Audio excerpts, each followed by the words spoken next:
Everybody here, of course, has been on a journey, and I hope it's okay for me to say a few things about my journey, which truly has been a really privileged one, and one where I got a lot of help every step of the way from people here in this room and in Hamilton and all over.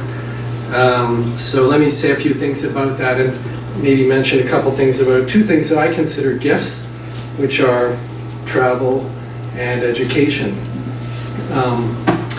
I don't really know where my interest in travel came from.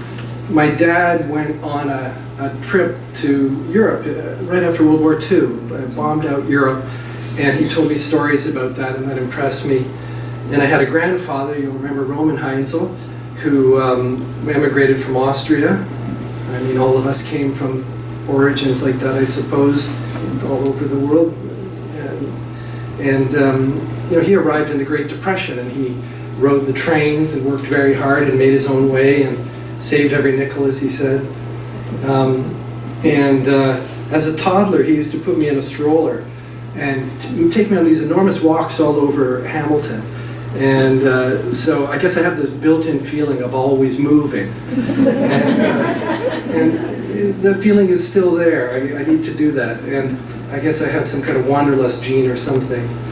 And I used to terrify my parents when I was a teenager by waking up on a given morning and announcing that I'm hitchhiking somewhere. And I'd fill up my big blue low backpack and march out the door and literally suddenly hitchhike to Nova Scotia or Florida.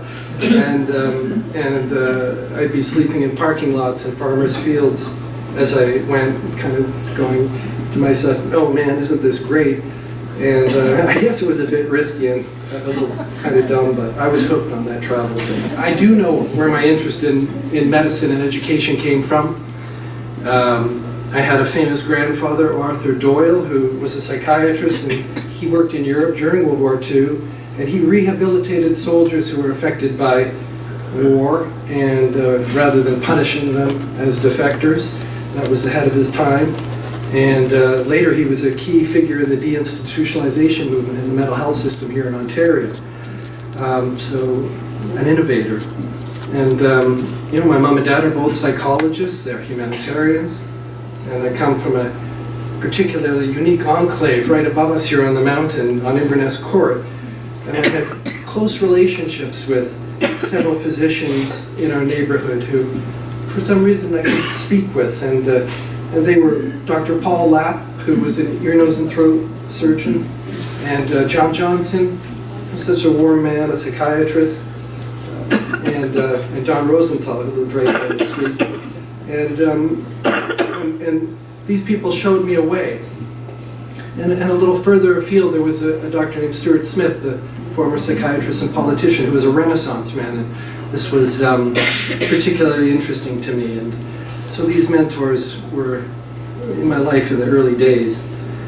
And so medicine became very interesting. So at age 18, I started exploring the idea of medicine a little more closely and thoroughly. Now, I remember one day walking down to St. Joe's. At this point, I was out of the stroller. I went down to St. Joe's, and I had heard about some jobs that my friends in the neighborhood had at St. Joe's, and their dads were doctors, and so they got to have these very interesting jobs, you know, cleaning up the lab or working in the OR, doing basic work, but they got paid union wages, and it was a very lucrative position. And I felt I deserved such a job as well. And so one day I walked down to St. Joe's. I didn't know what I was doing. I walked right into the hospital, and I walked up to the information desk, and I said, who makes the decisions about who gets these jobs? And the person dutifully looked it up and said, it's a Miss Hammond. And I said, okay, and I went to the wall, and I looked at all the people in St. Joe's, and I found Miss Hammond. And I looked at the map, and I walked over to her, and I knocked on the door, and she opened it up. and I told her who I was and what I wanted. And she said, well, is your father a doctor? And I said, no, he's much more than that. I said, he's the Dean of Student Affairs at McMaster. He's their boss. She handed me a form, I filled it out, and I got the job. And I made so much money that summer, I got to quit early, and I went to my favorite thing to do. I went to Europe, and I hitchhiked through a whole bunch of countries, and satisfied my wanderlust. 3 years after that, I got to go to this place, McMaster, and indeed, it is an astonishing medical school. It's like nothing else in the world. And because of its educational philosophy and its loose approach to education, more than once I've heard it called the hippie medical school, because and I know many of us know this in this room. Get this, we had no real exams, no multiple choice exams, no required lectures, no forced memorization, and this appealed to me in many ways. And instead, we learned from tutorial groups. We had a professor and 6 students and maybe a preceptor, and we sat there tackling problems. And we'd be presented with any kind of an issue. It could be anything. It could be somebody walks into an emergency room and they're sweating and they got pain down the one arm, and you're trying to figure out what this is, and we were all complete beginners at this, and we just asked basic questions like, what is pain? What is anxiety? What's in the chest? What could be happening? And then we divide up the work and ask questions, and we go off to the school and we talk to experts and we study and go to the anatomy lab, and we'd come back a few days later and share our information, and we would pose new questions and go deeper and deeper. And this was a real natural way to learn. It was kind of a Socratic method. In fact, it was almost like how children learn. And it made, for me, the process of becoming a physician, not drudgery. It was more adventure and fun. And that was a real privilege. And we didn't need those exams because we were overwhelmingly motivated to become the best physicians we could be. And we worked hard. And again, it was a loose school. In my year, they tried to bring in the new thing called the OSCE, the Observed Structural Clinical Exam. And get this, my class said no. We voted it out. We said we didn't want it. And they respected that. And I hope that the school never forgets how crucial it is to stick to that loose, self-directed kind of approach. The key thing about our school was that it trusted the students to dream up what they wanted their educations to be. And we were encouraged to define health for ourselves. In fact, we were encouraged to be different than our professors, which was antithetical to the standard schools out there. We weren't railroaded out of town for saying suspect things like, maybe it's important to also consider the health of the billion people in our world who live on $1 a day, and the next billion who live on about $4 a day. People who live in ways that are so impoverished we can hardly recognize them. And luckily for me at McMaster, there were physicians and teachers, mentors to us. They meant everything to us because here were these towering professors, people like Jim Anderson, who was the head of the anatomy lab and an adolescent medicine specialist, and even John Evans, who I got to have a friendship with, who said to a 21-year-old that it's okay just to step out into the world and dream it up, and that it was okay to, as Jim Anderson put it, think non-conventionally. And in my case, that it was all right to envision a career that was not only outside of hospitals and clinics, but outside of our country. Now, knowing this, I took what my mentors said a little too literally, and I went off to the tropics 6 times during medical school. And I don't think that's a bad thing. As I say, travel's a gift, and I've always learned the most there. And it doesn't mean, though, that you have to go to a war zone to learn this stuff. It can happen in your own backyard. Travel is more of an attitude where you open yourself up to your environment, let it change you, even if it's uncomfortable. It lets you see things differently. It actually hands you a new way of seeing, and then you bring that tool home and you look at your usual environment and you have different insights that other people might not have. And that's an advantage, and that should be part of everybody's education, in my view. Because in my case, I got to see extraordinary things here working in Iraq, watching the refugee crisis in Kurdistan, and watching people vote for the very first time in their life in South Africa and seeing Mandela. working hand in hand with local people in Dominica here, which was hit hard by the hurricane back in September. And also seeing how health is, what the determinants of health are directly. You see what's happening to people's health. So on one elective in medical school, I got to go to Western Kenya, and I was in a place called Kakamega, and it's kind of a rural town. It was fascinating to be there. I was learning lots, and I was doing surgery, and I was a junior, so at that stage it meant I was learning anatomy and working on my knots, and assisting in the OR, standing there for 2 hours,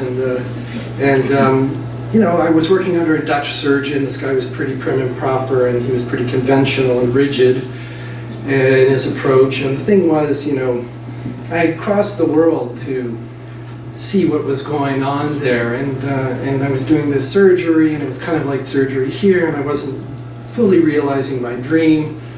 I didn't go there to learn Western medicine, and what I really wanted to do was see with my own eyes what, you know, what was happening and what I'd been watching on TV, trying to make sense of it. I wanted to see what happened to people who were caught up in this kind of calamity and poverty and war. I really wanted to see if it was real. So one day, I just left. I went AWOL. And I guess it wasn't the most considerate thing to do, but something was calling me, and I didn't really like that Dutch surgeon, and so I just went west, hitchhiking again, of course, and I went to Uganda, and Uganda is this beautiful country, but it was caught up in a horrible situation where, you know, Museveni and Obote were fighting it out because Idi Amin had been kicked out, and terrible things had been happening. This was unhinged civil war in Africa. And I went up to the border to get into Uganda, and I had all my papers, letters of recommendations, my passport, my visa, and I walked up to the border and I tried to find the right person, but nobody was there. There was nobody at the border. The country was so poor, it had no border system. And I just walked into a foreign country. And I hitchhiked another ride, and I went towards the capital, and you know, there I was moving along, and you know, Uganda, if anybody's ever been there, or similar countries, is just stunningly beautiful, big sky, unbelievably green. Churchill used to call it the pearl of Africa for good reasons, and you know, with that much sun and rain and soil, you walk along eating a watermelon, you spit the seeds out, and the plant starts growing as you walk by.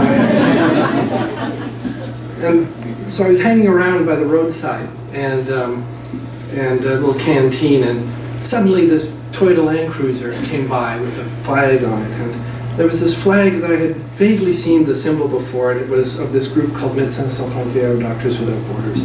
And the people got out, and they asked me to sit with them. And now these doctors didn't look like the doctors I knew back home, no lab coats, no stethoscope, and they were working really hard way up in the north of the country in Soroti, and where there was some armed conflict going on, and things were really bad for all the mothers and children and farmers, people who don't want anything to do with war. And so, I mean, how can I say this? These guys were obviously exhausted after their trip, and they had their shirts off, and they were having a beverage or two, and they had turned the music up really loud. It was this little rickety shack, and they were smoking cigars, and they were dancing, and I remember watching the little restaurant owner, man, he was horrified that these foreigners, these party animals, were going to break his little shack, and I just stood back at this moment. I was 22 at the time, and I said to myself, my God, I have finally found a career.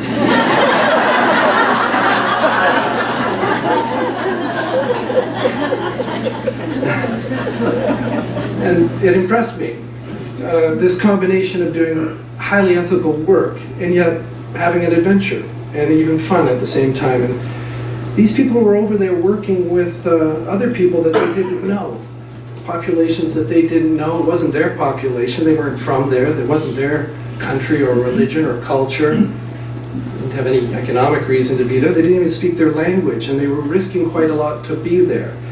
And the thing was that they considered that the problems they were having were their problems as well. And that's true of obviously so many of us, where we consider that other people's problems are our problems, and we try to help and solve them. So right away, after seeing this group, I started talking to anybody who wanted to hear about this group. And before long, some people came on board with us, and I was leading a small group of international health types who were trying to help bring a chapter of Doctors Without Borders to North America. We were the first to bring it here and to Canada. And there was great enthusiasm, and we really knew we had something. And we dropped everything we were doing to build this important movement. And here's the thing. This is a Hamilton story. This is about something that happened here. Because the three people that formed the founding triumvirate of Doctors Without Borders Canada were all from Hamilton. And that was me and my friend Jim Lane, and you may remember Dr. Alan Lane, the head and neck surgeon at St. Joe's, and Marilyn McCarg, and her dad Bob McCarg, who was at St. Joe's in Ancaster. And the three of us built this organization. Jim is now a lawyer and 20 years on the board with MSF, and Marilyn spent 10 years in the field, is enormously respected for her work, and for about 10 years was the executive director of MSF Canada. So this is indeed a Hamilton story. The only problem at the time was that the European chapters, they weren't all that crazy about a bunch of young people taking the idea of Doctors Without Borders and bringing it over here. They were struggling to keep the growth of MSF under control in Europe, let alone let it go across an ocean, and where they thought they would lose control. They wanted it also to remain European. So I remember flying over to Paris to convince the leadership in France that MSF was a good idea here. And I remember flying there and staying up all night, and I finally had my chance, and I gave my pitch to the president, and he was this guy, Francis Charon. He had a big shock of white hair, smoking a cigar in my face, blowing smoke in my face. And after about 5 minutes into my pitch, he just waved me off, and he just said, no. And he started flipping through. He says, he's looking for where I had an appointment at his daytimer. He says, there's not going to be an MSF Canada. He says, I can't even find you in my daytimer. And I was, of course, crushed. And I remember walking around those white-walled neighborhoods of Paris and dreading the phone call I had to make back to my team, who were all expecting a totally enthusiastic report. And I guess the conventional thing to do at that point would be to give up and to acquiesce. I mean, we were young, we didn't have any money, we had no experience. We also did not have the legal rights to the name MSF Canada, etc. But we believed in what we were doing. And we adhered to the only thing that we really had, which was passion. And that's the very same idea, I'm sure, that has guided all of the careers, all of us here today. Passion is what makes it happen. And so for us to make it happen, we chose this non-conventional route.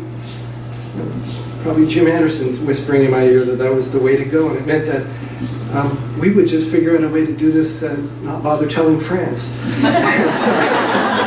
So through a friendship I struck with the head of the Dutch chapter, I convinced him that we have amazing nurses and doctors and other people here. We have great funding, it's an important country, and that they should back us, and he got the idea.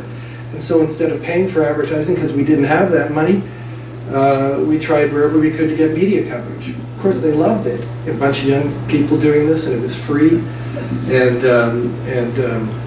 more people joined us, and we got a trickle of funds, and we were able to send people overseas, and they learned, and they brought back the information, and we did more media, and it grew and it grew. And I remember the first time we sent out a press release. We didn't even know what we were doing. We sent it out, and sent it out to about 30 press people or whatever you do, and nobody replied, right, that day.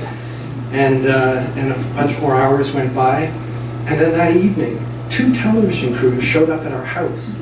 They showed up at my house with Jim Lane, and they interviewed us, and we knew we really had something at that point. A month later, I was getting ready to go out with MSF to be the first full year volunteer in the field, and it was all exciting and everything. And once again, we got word from Europe that, well, it's just premature. They weren't happy with this, and they decided that they were going to say no again, and they were going to shut us down. And this time, they were serious, and they got lawyers involved, and it got ugly, and we had to stop. So I went off to grad school in Boston, and Jim finished up his articling position in law, and Marilyn pursued her graduate courses in nursing, and we put MSF aside, and we laid low. But we couldn't help ourselves. We continued meeting and scheming in secret, and I snuck away when I was at Harvard to a MSF field program in Mozambique. We grew the organization nonetheless, and we quietly continued lobbying for full Canadian MSF Canada recognition and membership, and we kept sending volunteers overseas and working with the Dutch, raising money, raising awareness. We kind of created an engine, and it became bigger and bigger and harder to ignore. And then one day, new leaders were elected in Europe. The political winds shifted, and they kind of came to their senses and said, yeah, we should have no borders, right? Sans frontières. Let's do it. And we got approval, and we got a big green light, and I got to go off to Cambodia for my first full year mission, and it changed my life. And here we are some 10 years later, and the organization we started has raised $500 million.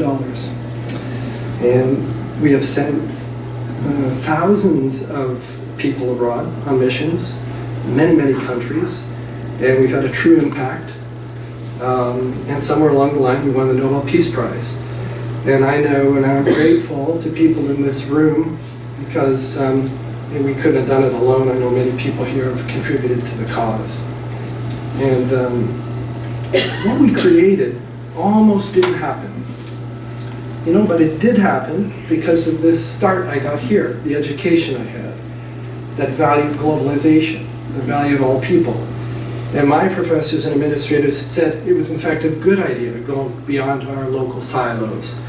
And it happened that my mentors supported this direction and knew that an overseas elective wasn't just an excuse to travel. They knew that the community we are all part of increasingly is a worldwide one. And it did happen because we were okay as young people, making mistakes, learning as we go, and that's when we learned the most, really. We really didn't know enough to do it in somebody else's professional way. We just did it our way, and we didn't let the world judge us too much. And we put things together in that kind of creative way, and by the way, that's what the world's economy is looking for now. And it's interesting to see young people coming along who kind of think like that and piece together disparate skills. That's where a lot of success will happen. And that's what I tell students when I speak with them now. I think non-conventionality is a constant and always important. And it's not just more successful, I think it can be more meaningful that way and fun. So when I got to go away with MSF and spend that first year, I was stationed in a very remote part of Cambodia. We were the first Westerners to go there, live there in 20 years. When I arrived there, I stepped out of the Land Cruiser and stared at the people. They stared back, they dropped what they were carrying. They had never seen somebody like me before. And you know, Cambodia is such a naturally beautiful, peaceful place, wonderful people. But for complex reasons, they got caught up in something in the 70s and 80s that was beyond imagination. I still can't understand it to this day. And you know, in Sisupon, where I was, in northwest Cambodia, if you arrive there at night, it looks magical. It's beautiful, fancy colonial architecture. At night, you see palm trees bending in the wind. It's like a Caribbean paradise. And you feel captivated. But then the sun comes up and you see the truth. Holes in the walls, people, you know, just wearing nothing, plaster crumbling, piles of junk in the middle of the road. This was the main building of the hospital. And there's a broken pump that used to give clean water, and now it just spurts out sewage. And that's what causes diseases in these places. It's not the bombs and bullets. that in war that hurt the most people. It's the invisible microbes that flourish in these ruined cities and communities. And so we all know, of course, that war can turn a very beautiful place into an awful place quickly. And there aren't many cars on the road. There's always children about, and they show up in torn clothing or no clothing at all, and they're barefoot, and it's sad to see. But you'll also notice, and it's so true, they're smiling and they're laughing, and that's the strongest impression you get. And if you talk to those kids, you're going to find that they're happy, even though by our material standards, of course, they have nothing. No Nintendo, no cell phone, no food. And I think that's worth understanding, because no matter where you go, whether it's the slums of Mexico City or a refugee camp on the Afghan border, and I know right here in Hamilton, you'll find poverty and people trying to cope with it. You know, we had few supplies. The needles that we used were clean, but they were dull from repeated use. That's all we had. The Cambodian government, you know, could hardly afford to pay anybody. Nurses got $10 a month. A doctor, a local doctor, got 15. Payments were often late. As a visiting capitalist physician, I got $80 a month. And the funny thing is, I never had a financial concern the whole time I was in Cambodia. And that's because there's other kinds of riches in those places.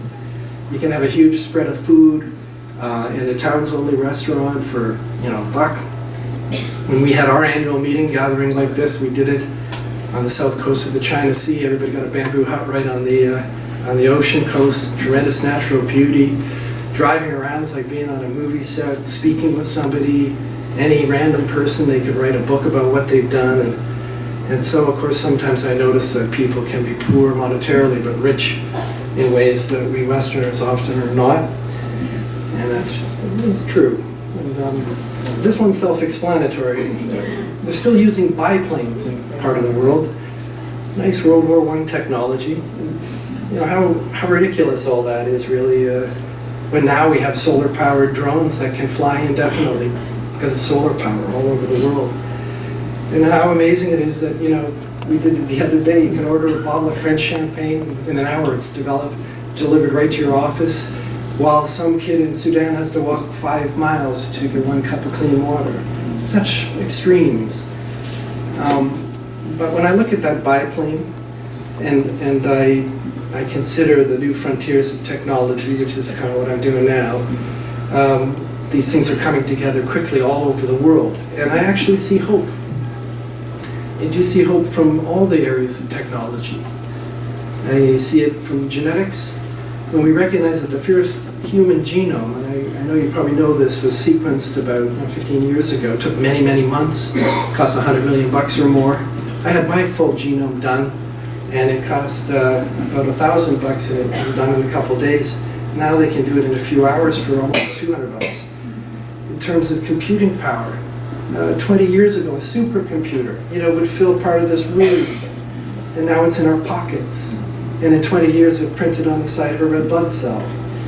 And with nanotechnology, this is really, really small stuff, like ultra super small, like 1/1000th of a meter small. It's a new frontier where we're being able to manipulate and create new things. We'll unleash extraordinary powers.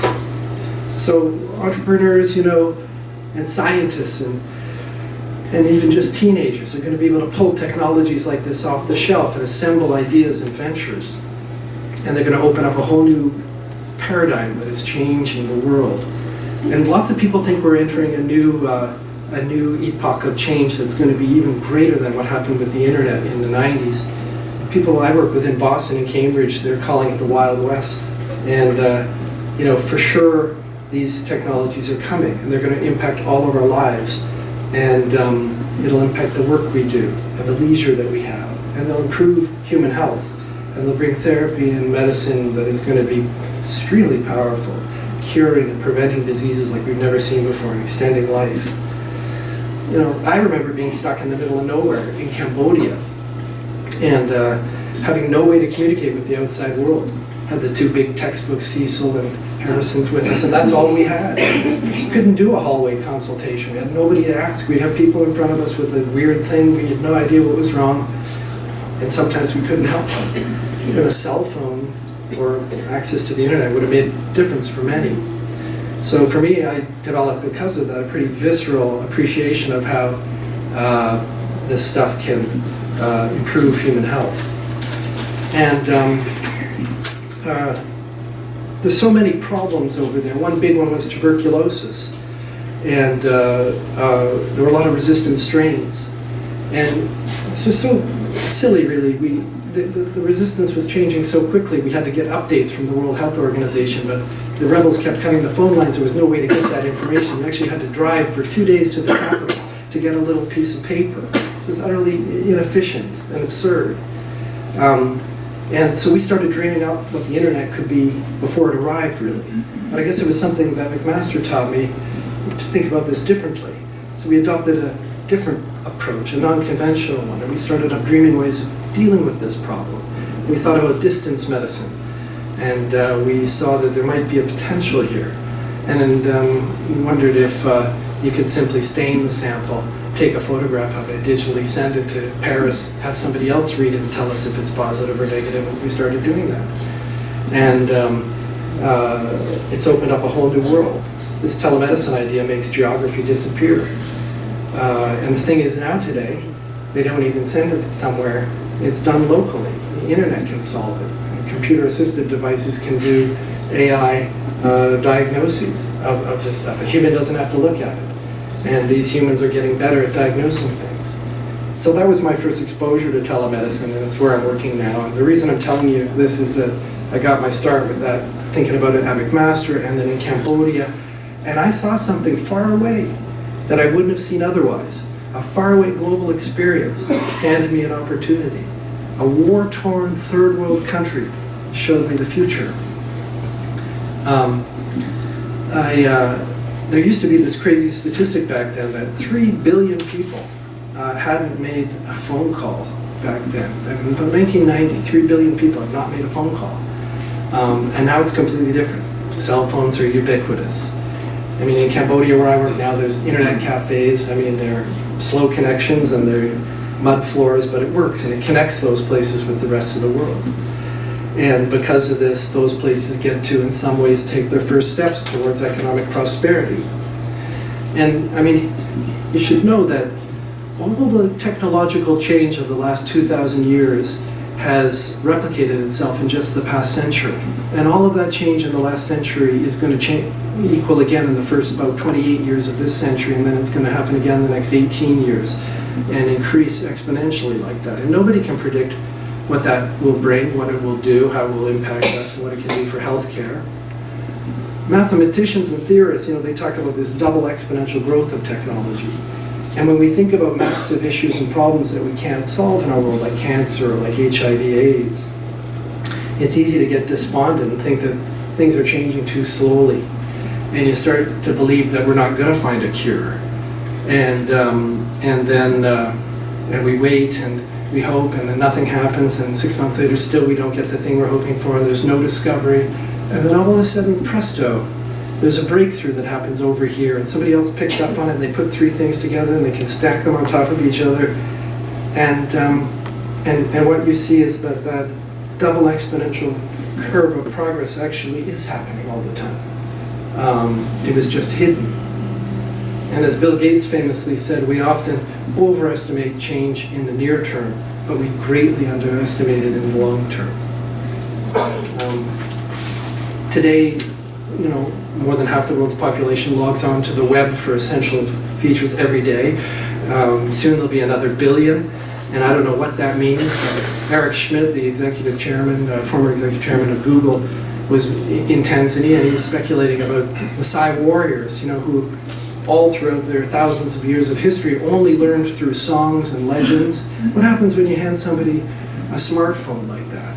And what happens when they get the next thing that's coming, which is the next generation web, which is powered by AI, the semantic web, that can do simultaneous translation in any language and offer the world's knowledge to people instantaneously? What will the children of the Maasai do with that? Maybe they'll leapfrog ahead of us in some ways.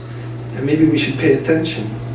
Because after all, when you look at things like the highest use of cell phone banking in the world, it's not the United States or Canada or Denmark, it's Kenya. Telemedicine, as I've been talking about, we do this every day at the Mass General in Boston. Anything can be digitized. 99% of what's going on with somebody's health can be digitized in my view. It moves around at the speed of light. As I say, geography doesn't matter anymore. And just like the way we reach out for music and other things we want to consume, we're going to be able to consume that kind of healthcare seamlessly and instantly. And big data. Every day we create 2.5 quintillion bits of data. I really don't know how big that is, but it's a number with 30 zeros after it. It's so much that 90% of all the data created in human history is repeated in about 18 months now. And that's accelerating. Data from everything, Fitbits, hospitals. We were filmed probably walking in here. AI, that's where computing ability starts to approach human thinking. I can never really find a good definition of AI, because it's really just normal computing on steroids, I think.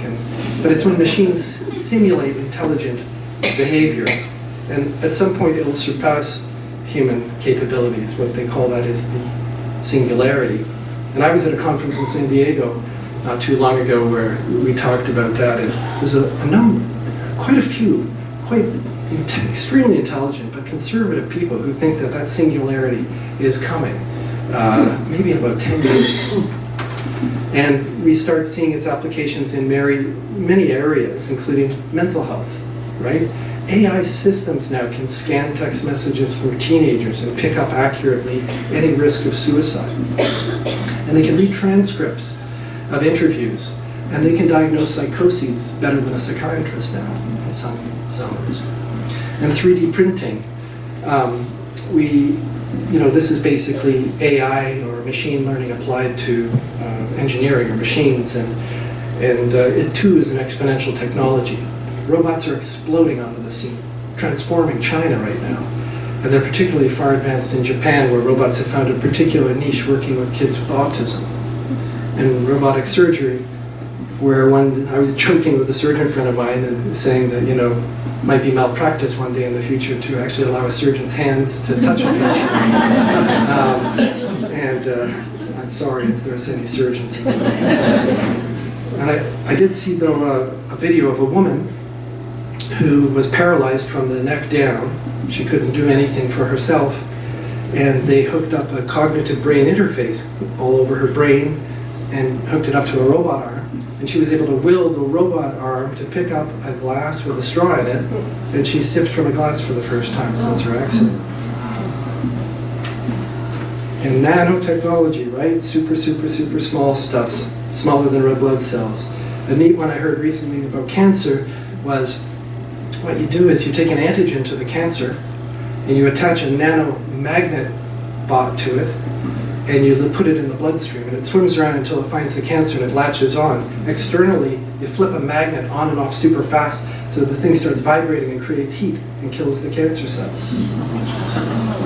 And DNA, the study of genetics and manipulation technologies like CRISPR and Cas9, and they're able to locate specific parts of the DNA and simply cut them out.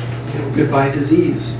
And did you know that you can actually take your DNA and they can, from the DNA alone, paint a pretty good picture of what your face will look like? And they can also estimate your IQ. And in the last few years, they've been doing that looking at individual genes, and it's been fairly predictive. But now they do it with groups of genes, polygenetics, and the results are becoming more accurate, and it's continuously improving. But of course, here's the thing.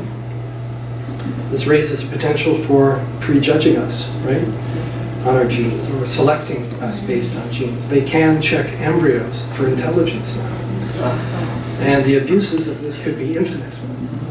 And what about some nano device that replicates wildly, we lose control of it, and it gets out there? It's possible. Or a post-singularity AI system that outsmarts human beings, or is used for maleficent purposes, or simply what happens already, the loss of our privacy when our data is stolen, or isolation for, because it's easier to talk to an avatar rather than a human being. There are a lot of teenagers hidden away in their basements doing this, and that's underway. What does it mean for the world? What does it mean for these Kurdish children, the future of humanity? How can we help physicians who are far away, or non-physicians? How can we put the power of medical thinking, if you will, in the hands of people who wouldn't be there otherwise with that kind of power? And what can we do with material science and nanotechnology? Can we build better buildings? Can we print glasses? I've been working with a company that now can, for pennies, diagnose 20 diseases on a little paper chip like this, and it works in rural areas, called Diagnostics for All in Cambridge. My former charity, my current charity, Doctors Without Borders, we're embracing the internet and telemedicine like never before. So we have a new sense of without borders in that sense. Who will be the next Steve Jobs? And yet, of course, for all this glamorous technology, all the potential, the good, the bad, human connectedness will remain the foundation of everything. So let me tell you one more mini story, and this story is about some people far, far away, and my favorite little place, which is Sisupon, Cambodia. On hot days there, after working hard, we used to go to this little happy place they had. It was affectionately called the Towns Club. That was their fancy name, the Towns Club. And we'd have a cold drink there and hide in the shade. I confess it was a beer. And the town's dignitaries used to meet there, and we'd have a game of la boule or bocce ball. And that's where you just throw a ball in the sand, try to get it close to the kitty. Simple, beautiful game. And you could even have a game of ping pong with the local governor. But it was official MSF policy to let him win every time. At the end of our year there, I had this striking conversation with my friend Buntun. He was a doctor. He and I worked hand in hand together the whole year. And we were talking about the complex problems that are facing Cambodia and how elusive the solutions really seem to be. We, as I say, we're the first Westerners to live there in 20 years. And so because things were tough and they didn't work, I just said, did it make any, did he think that our medical team had done any good, really? Because often things seem to be going backwards, getting worse rather than better. And this is how he perceived our presence there and how he answered my question. He just started laughing, and he pointed to the sky. And he said, definitely yes, it was good that you were here, he said, because the last Westerners had come in B-52s, dropping bombs. So, those, challenges are everywhere. And there's joy everywhere, there's pain everywhere, and it's not easy for people, for any of us.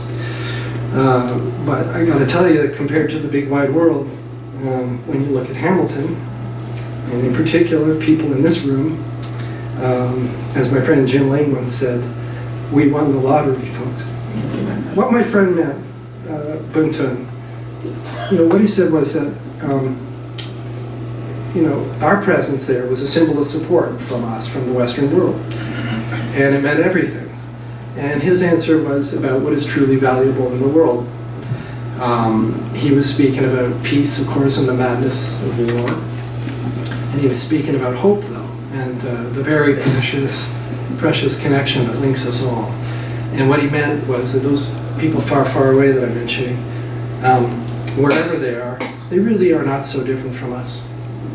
People the same. They are like us. They are with us. They are us. Thank you.